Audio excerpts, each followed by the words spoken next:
So students, my today's topic is deficient demand.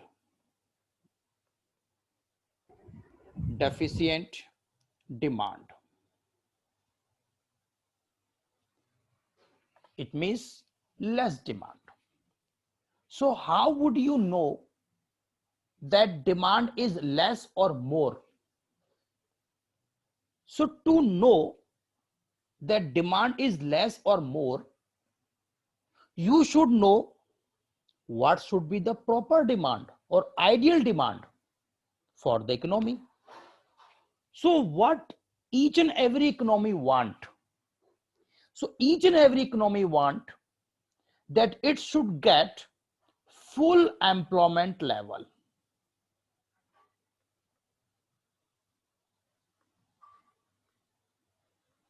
So each and every economy wants to get this ideal situation for their economy. So each and every country always prefer full employment. So full employment is a situation where all the able and willing resources are getting work. So for this full employment level, listen carefully, for full employment level,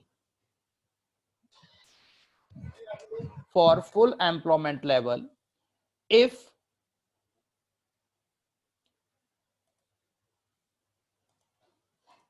your for if aggregate demand is less than aggregate supply is called deficient demand. So maximum students write only the below item, that they write only that AD is less than AS is called deficient demand. No, this is not the proper answer. Until you compare it with something, it cannot be called as deficient demand. Suppose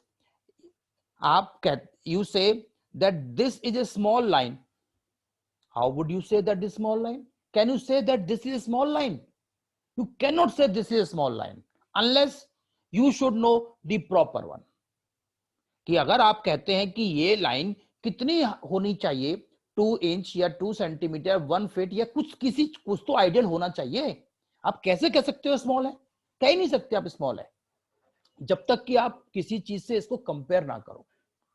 तो ये small है या larger है आप तभी कह पाएंगे जब आपको ये पता हो कि आइडियल साइज क्या होना चाहिए. So therefore if we talk about deficient demand, then we can say that for full employment level, each and every economy want this.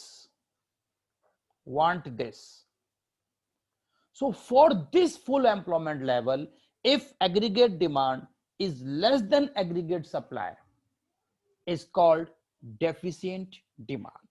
So this is the definition of deficient demand. Now I'm moving forward. So look, what will be the impacts of deficient demand?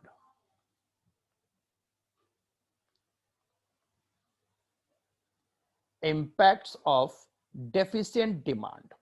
So if there is less demand, or you can say if AD is less than AS as required by the economy for full employment level or at full employment level, AD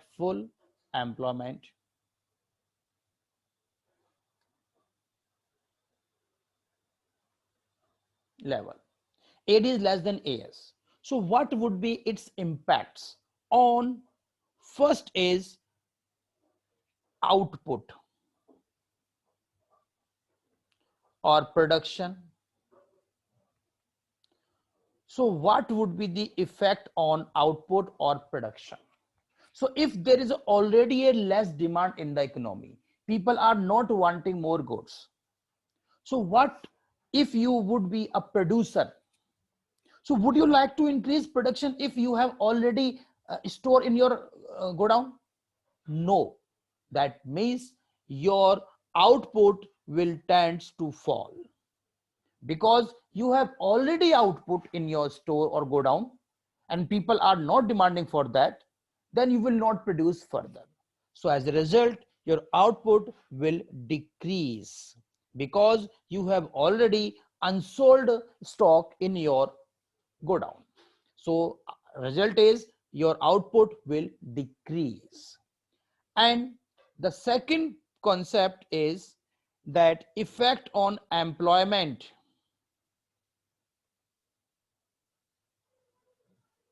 Effect on employment.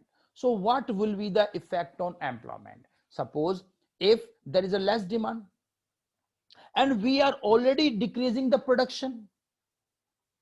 So if production is decreasing, that means demand for employment will also decrease. So employment level in short period tends to be fall. So result is if there is a less demand, then a production decreases. If production decreases, naturally employment will also decrease. And the next one is general price level. General price level. So what will be the effect on general price level? So if this deficient demand condition prevails for a longer period and you have already a production in your store, unsold stock you have, so what you will do? So you will decrease the price of your commodities so that people can demand and you will have some money in your hand. So price will decrease. So this is the impact of deficient demands. Right now you can compare it with our industries in this corona pandemic. So in this corona pandemic, already people are demanding less. So you can say there is a deficient demand. For example, clothes. Right now, if I will would say to compare it with the cloth industry or hotel industry. So clothes or hotels, or you can say tourism. So what is the effect on these two industries? So look, the aggregate demand for clothes is falling. Why? Because people are not going outside. आप clothes purchase करेंगे कब? When you will go to marriage, when you will go to for picnic, or when you will go to for holidays. जब आप ये सब कर ही नहीं रहे हैं right now due to corona pandemic, तो आप ओवरऑल डिमांड डिक्रीज हो गया. अब जब क्लॉथ्स का डिमांड भी डिक्रीज है तो क्या हो रहा है? उनका प्रोडक्शन क्या वो कर रही हैं कंपनियां? नो, कंपनियों ने प्रोडक्शन कम कर दिया क्लॉथ्स का. अभी कुछ समय पहले भी न्यूज में आया था कि जो स्कूल यूनिफॉर्म इंडस्ट्रीज हैं, they are having a loss of 17,000 crore. तो 17,000 करोड़ रुपए का उनके पास अनसोल्ड स्टॉक है यूनिफॉर्म्स का, जिन्होंने बनाया बट सेल नहीं हुआ because of non opening of school. So production fall. अब नेचुरली इसमें काम करने वाले कितने एम्प्लॉयमेंट कम हो गए होंगे. अब आप देखिए कि जो इनके क्लॉथ के ट्रांसपोर्ट में लगे होंगे, जो गाड़ियां सामान को लाती ले जाती होंगी, जो रिक्शा पुलर उस सामान को होता, जो कुली उठाते होंगे, ये कितने सारे एम्प्लॉयमेंट जो जनरेट थे या फैक्ट्री में काम करने वाले, वो सब के सब कम हो गए हैं. अब जिसके पास भी अगर प्रोडक्शन है भी और आप गलती से दुकान पे चले जाएं और आपने कोई डिमांड कर ली और आप बोलते हो कि नहीं मुझे ये वाला प्राइस दो, तो वो दुकानदार जो पहले कभी रेट नहीं कम करता होगा, आज वो रेट भी कम कर लेगा. इसका मतलब वो प्रॉफिट मार्जिन कम करने को भी तैयार हो जाएगा. आपको rate to rate market price के अपनी फैक्टर कॉस्ट के हिसाब से भी दे सकता है. So because this is the impact of general price level. So I hope you got the effect now of deficit demand. Now we will discuss the next concept is causes for deficient demand. I am discussing now causes of deficient demand. So what are the causes for deficient demand? It means why the people are demanding less, why you are not demanding, so what may be the effects. So apart from corona pandemic, आप इसको अलग तरह रखिए। अब basic, क्योंकि corona pandemic तो एक साल कंडीशन आ गई है, ऐसा हमेशा नहीं होगा, पर इससे पहले भी तो मार्केट में डिमांड कम होता होगा। तो क्या उसके कॉजेस थे फॉर लो डिमांड के, कॉज ऑफ डेफिसिट डिमांड? तो the first cause for deficit demand is decrease in propensity to consume. Propensity to consume.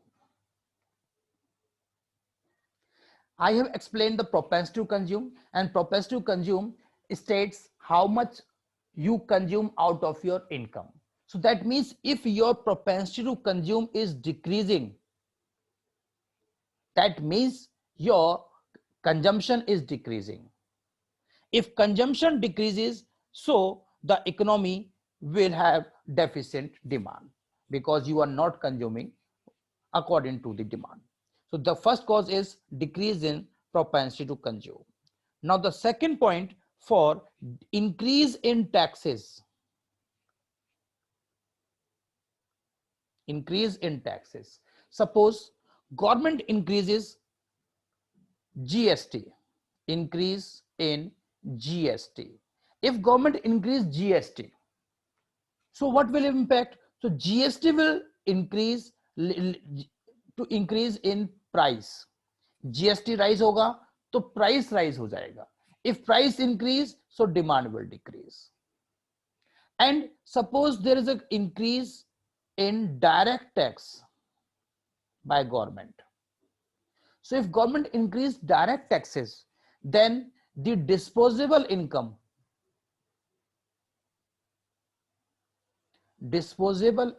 of consumer will decrease. That means the income that you can spend according to your choice. So after paying the taxes, the remaining income is called disposable income. So according to your choice, what you can dispose. So if you have to pay more taxes from your income, then your disposable income will decrease. As a result, your demand will decrease. So demand, you can write it as aggregate demand, not all demand, aggregate demand. So aggregate demand will fall. So this is the increase in taxes impact. Now the third point I'm explaining is increase in government expenditure. So decrease in government expenditure. Decrease in government expenditure. So if government decreases its expenditure, then as a result, suppose government decreases expenditure on construction, flyover, or making new hospitals, or providing free education, or providing free medical facilities. So what will be impact? So as a result, the people will have less demand, because if they will charge, so decrease in government expenditure also leads to deficient demand. Next one is rise in imports, or you can say increase in imports. So if you import from the other world or rest of the world, then the demand for domestic goods will fall. So increase in imports will lead to fall in demand for domestic goods, because you are demanding foreign goods. So demand for domestic goods will fall. As a result, the aggregate demand falls in the economy.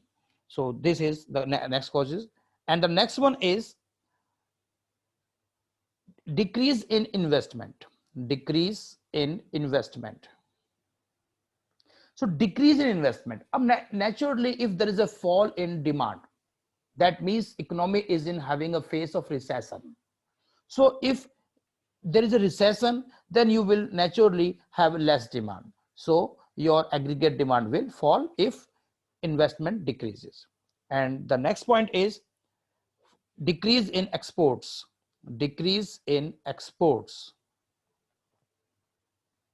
So if export decreases, that means your income will decrease, GDP will decrease. So as a result, aggregate demand will fall. So these are the causes for deficient demand. So deficient demand, the causes are, I'm reading again, and you can take the screenshot for this one for further reference. So first one, cause for deficit demand is decrease in propensity to consume. Second one, increase in taxes. Next one, decrease in government expenditure. Fourth point, increase in imports. Fifth point, decrease in investment. And last point, decrease in exports. So these are the causes for deficient demand. Now I'm drawing a diagram for you, the diagram for deficient demand. Look the diagram for deficient demand. This is the most important concept for you right now. On x-axis, you will have to write level of income and employment. Level of income and employment.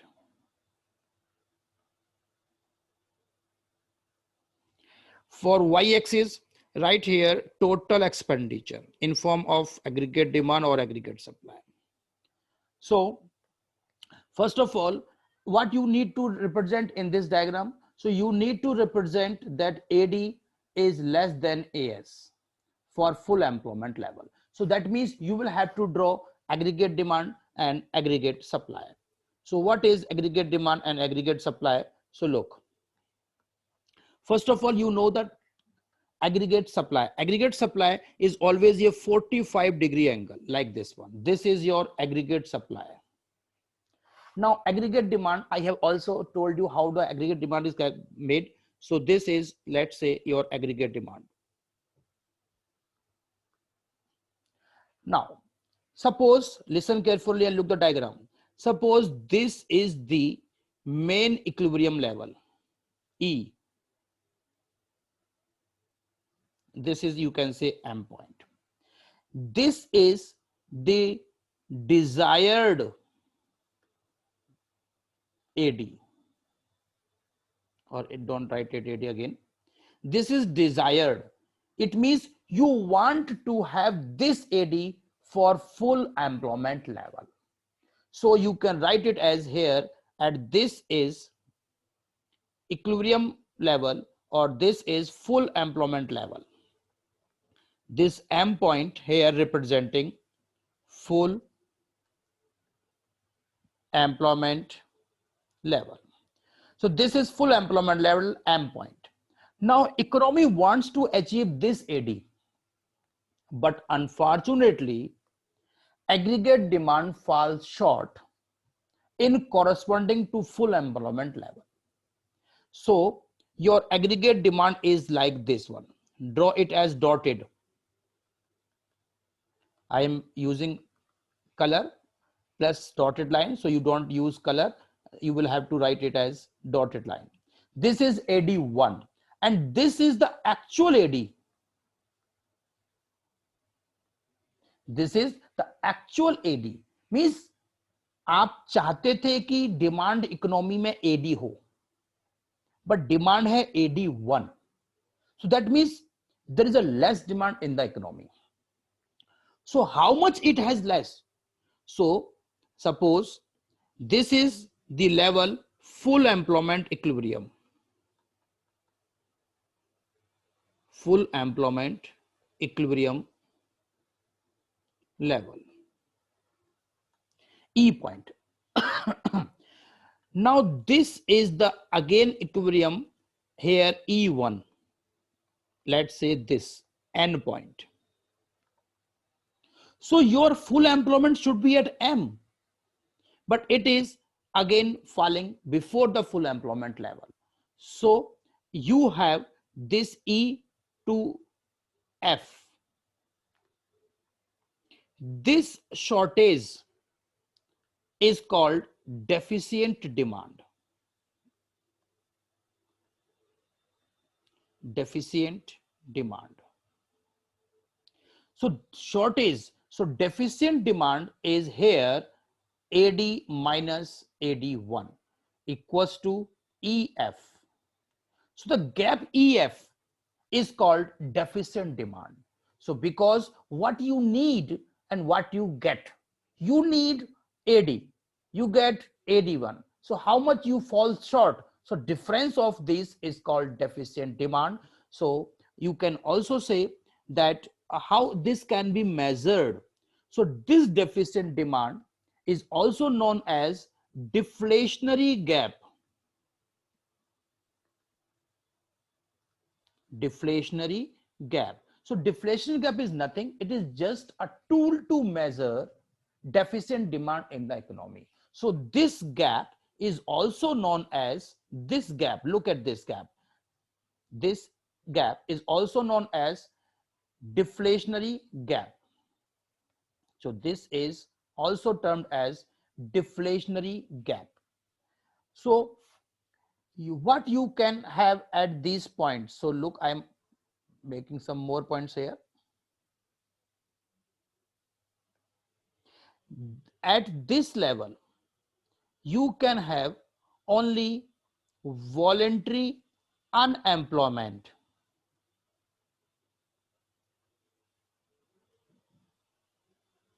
Voluntary unemployment you can have at this endpoint. That means there is a full employment, but still there are some people who are able and getting work but are not doing work.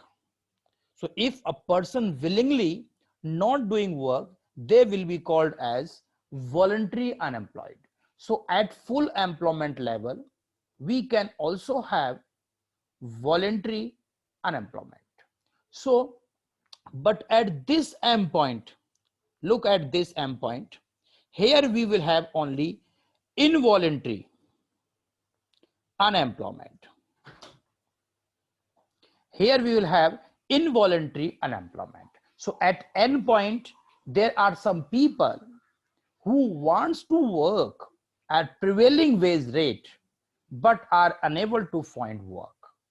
So in this concept, you will have at end point involuntary unemployment. One more concept I would like to tell you, that E point is full employment level. Then what is E1 here?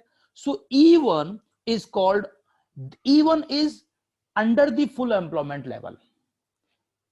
Full employment level is at E point. So E1 will be called as under employment equilibrium. So if you've been asked to draw or explain what is underemployment equilibrium, so underemployment equilibrium is a situation that prevails below the full employment level in case of deficient demand. So this is deficient demand and their representation by the diagram.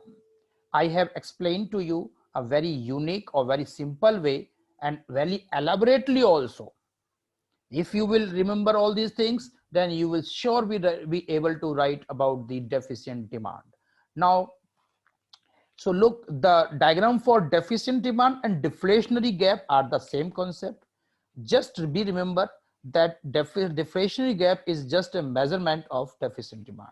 So please take the screenshot for this diagram and try to draw this by your own.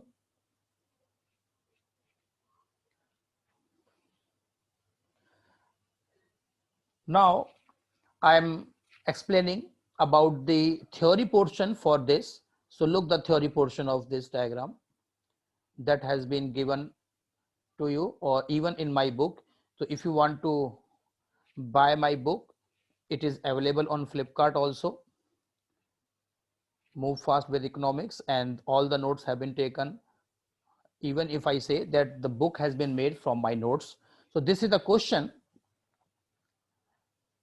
Question says, what is question number 19 according to my assignment? What is deficient demand? Why does it arise? And what are the impacts? तो मैंने आपको सब कुछ already clear कर दिया. So look the definition and its impact.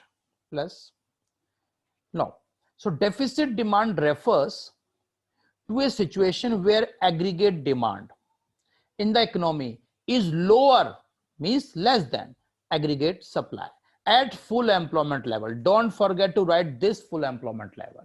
So for full employment level, make sure for full employment level, if AD is less than AS, this is called deficient demand. The excess of available output over aggregate demand is called deficient demand.